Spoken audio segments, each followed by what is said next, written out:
क्या हुआ next video में देखिए, क्या वो स्वस्थ हो चाहे अस्वस्थ हो, या सोते हो या जागते हो, हर क्षण जो है हर स्थिति में उनका वो ध्यान राष्ट्र की तत्कालीन जो महत्व की समस्याओं एवं उनके समाधान पर ही लगा रहता था। चाहे उनकी तबीयत खराब हो या न हो, वो अच्छे हो चाहे अच्छे ना ही हो, या सोते हो या जागते हो, हर क्षण जो है वो देश की स्थिति और उनकी समस्याओं के समाधान में ही उनका मन लगा रहता था। अब क्या हुआ देखिए एक बार, स्वतंत्रता संग्राम काल में जब हमारा देश आजाद नहीं होता उस समय उन्होंने क्या किया था, सत्याग्रह आंदोलन एवं बारडोली में किसानों को संगठित कर लगान माफ कराने जैसी उल्लेखनीय सफलताओं में आपका महत्वपूर्ण योगदान रहा। जब उस समय जो है बारडोली के अंतर्गत जो है किसानों को क्या किया गया, संगठित किया गया था और उनका क्या करना था, लगान माफ करने के लिए उन्होंने जो है बहुत ही अच्छी भूमिका निभाई थी और इस भूमिका में जो उनका महत्वपूर्ण योगदान रहा।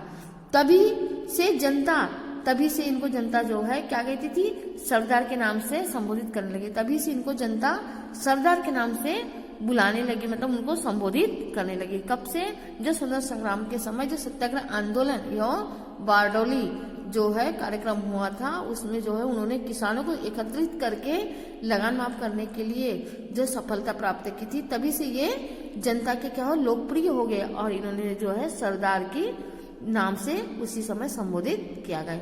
अब आगे देखते हैं, देखिए क्या हुआ कि राष्ट्र हित के लिए इन्होंने अर्जित बड़ी बड़ी सफलताओं के कारण सरदार पटेल ने जितनी महानता अर्जित की उससे कहीं अधिक अपने माने गुने कारण में महान बने। इसके साथ साथ क्या हुआ कि राष्ट्रीय हित के लिए तो उन्होंने राष्ट्रीय हित के लिए मतलब देश के लिए उन्होंने बड़ी बड़ी तो सफलताएं प्राप्त की ही थी, लेकिन अपने स्वभाव के कारण और अपने मानवीय गुणों के कारण, अपने व्यक्तित्व के कारण जो है वे और भी अधिक महान बने। उनका व्यक्तित्व बहुत ही अच्छा था, चरित्र उनका बहुत ही अच्छा था, इसलिए जो और मानवीय अपने गुणों के कारण वे महान बने। अब क्या हुआ, उनके पास हाजिर जवाबी तथा विनोप्रियता का अक्षर असीम को था।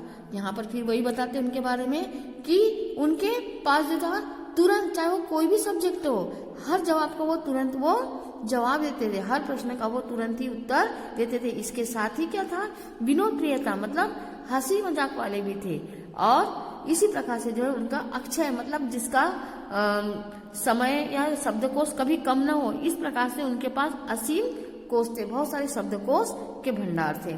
अपने सहायकों और अनुयायियों के द्वारा कभी कोई अपराध हो जाने पर, अब क्या होता था कि उनके सहायक और जो भी अनुयायी है उनके द्वारा कभी भी अपराध हो जाता था या कोई गलतियां हो भी जाती थी तो वो क्या करते थे, उन पर कृपा करते थे, मतलब उन्हें माफ कर दिया करते थे और उनकी देखभाल जो है किसके समान करते थे, पितृवत करते थे, मतलब पिता के समान। जैसे पिता एक सबकी देखरेख करता है उसी प्रकार से वह अपने अनुयायियों का, अपने सहायकों का वो साथ देते थे और ध्यान रखते थे। वे एक बार जिस पर विश्वास कर लेते फिर कभी भी उस पर संदेह नहीं करते। अगर वो उन्होंने किसी पर विश्वास कर लिया है एक बार तो वो उस पर कभी भी संदेह नहीं करते थे, मतलब शक नहीं करते थे, शक की दृष्टि से वो देखते नहीं थे। विश्वास कहा जाता है कि विश्वास से विश्वास उत्पन्न होता है, हमने सुना भी है और कहते भी हैं कि विश्वास से विश्वास उत्पन्न होता है। सरदार तथा उनके अनुयायियों के परस्पर मधुर संबंधों का यही रहस्य था और सरदार और जो उनके अनुयायी थे या सहायक थे, इन संबंध में परस्पर संबंध का यही रहस्य था, यही मेन कारण था कि क्यों चाहते थे उन्हें, उनके सहायक क्यों चाहते थे। इसके बाद उनके गुणों का वर्णन किया है कि वे किस प्रकार से थे। देखिए, सरदार पटेल सुनते अधिक थे और बोलते बहुत कम। आपने देखा होगा कई लोगों की आदत होती है कि सुनते कम है और बोलते अधिक है, लेकिन सरदार पटेल का व्यक्तित्व तो ऐसा था कि वे सुनते अधिक थे और बोलते बहुत कम थे। वे जब बोलते थे तो किसी महत्वपूर्ण कार्य के क्रियान्वयन की घोषणा ही करते थे, क्योंकि जो है वे भली भांति से सबके विचारों को पहले सुनते थे। इसलिए जब ये बोलते थे तो किसी भी कार्य को क्रियान्वयन, किसी कार्य को करने के लिए वो हमेशा ही क्या करते थे, घोषणा करते थे। इसलिए जो है सबकी बातों को वो ध्यानपूर्वक सुनते थे और फिर कम शब्दों में वे बोल करके उसकी घोषणा कर देते थे। अब जो मानो युद्ध घोष के समान ही होता है, जो किसके समान होता था, युद्ध घोष, जैसे युद्ध की घोषणा के समान होता था। अब किसी भी विषय पर उनकी सहमति प्राप्त करना आसान नहीं था। यहाँ पर यही भी बताया गया है कि हम चाहे कोई भी विषय हो, उनकी सहमति प्राप्त इतना सहज नहीं था, इतना आसान नहीं था। वे पूरी तरह चिंतन मनन करके ही वे अपनी स्वीकृति प्रदान करते, क्योंकि वे पूरी तरह उस विषय में किस क्षेत्र में हमें कार्य करना है पहले वो चिंता करते थे, अपने मनन करते थे, उसके बाद में ही उस कार्य को करने के लिए वे स्वीकृति प्रदान करते थे। आगे देखिए क्या हुआ कि भारत के 150 वर्ष की दास्ता में होता है गुलामी काल में पटेल जैसा व्यक्तित्व उत्पन्न नहीं हुआ। हमने 150 वर्ष की गुलामी के समय हमने देखा तो जो है पटेल जैसा व्यक्तित्व उत्पन्न नहीं हुआ, मतलब पटेल जैसा व्यक्तित्व वाला कोई भी व्यक्ति उत्पन्न नहीं हुआ। जो मनुष्य की क्या होता था कि जो मनुष्य की अंतर्निहित शक्ति को पहचानने में गलती न करते हुए कार्य करे तथा उसकी विस्तृत रूपरेखा एवं संभावना को भाप सके तथा उनकी जो है मतलब कार्य कुशलता को वो भाप सके, मतलब समझ सके। सरदार के पटेल का मस्तिष्क संकेतात्मक ज्ञान कोश के समान था।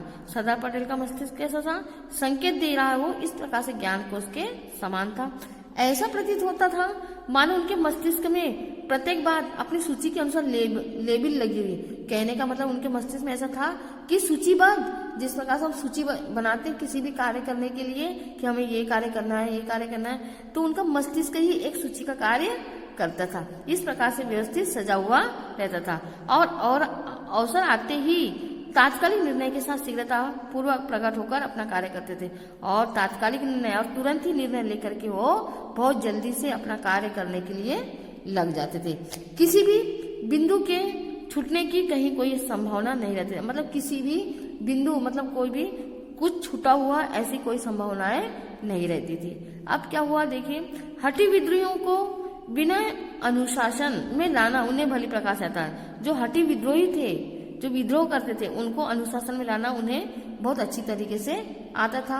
उन्होंने कभी भी शक्ति प्राप्त करने की लालसा नहीं थी। उनमें जो है कभी भी ऐसा नहीं था कि मुझ में पावर है, शक्ति है तो मैं उसको हमेशा प्राप्त करूं, मतलब इच्छा नहीं थी कि मैं अपनी शक्ति से किसी को अपनाऊं या प्राप्त कर लूं। इस प्रकार से उनकी इच्छाएं नहीं थी। वह तो उनके हाथ में बलात् थमा दी जाती थी, उनके हाथ में बलात् थमा दी जाती थी, उनके हाथ में कार्य को थमा दी जाती थी। किसी भी कार्य की पूर्णता के अंतिम क्षण तक के वे अपने आप को पर्दे के पीछे ही रखते थे और किसी कार्य की पूर्णता जब तक कि कोई भी कार्य सफल न हो सके तब तक के वो अंतिम समय तक के अपने आप को पर्दे के पीछे मतलब अपने आप को सामने में नहीं लाते थे, अपने आप को उजागर नहीं करते थे। किंतु जिस युद्ध का उनको सेनापति बनाया जाता उसमें उनकी आज्ञा अंतिम होती और जिस युद्ध में चाहे कोई भी युद्ध हो उसमें सेनापति की भूमिका रहती है, तो उन्हें जो भी कार्य करने में सेनापति के रूप में स्वीकृत किया जाता था तो उनकी जो है लास्ट में जो उनकी आज्ञा अंतिम होती थी। अब विरोधी व्यक्तियों अथवा दलों की निर्बलताओं को स्मरण रखकर वे अपने मस्तिष्क में सावधानपूर्वक लेखा जोखा रखते थे। अब क्या होता था, जब भी वो कार्य करते थे तो सबसे पहले वो ये देखते थे कि जो विरोधी व्यक्ति है उनकी सबसे बड़ी उनके दल की निर्बलता मतलब कमजोरी क्या है। वो इसको स्मरण करके बड़े सावधानी के साथ जो है अपना लेखा जोखा करते थे, अपना कार्य करते थे और सफल हो जाते थे। कहने का तात्पर्य यह है कि वे विरोधियों को पछाड़ दिया करते थे, मतलब विरोधियों को हरा दिया करते थे। इस प्रकार से जो है उनका कार्य होता था।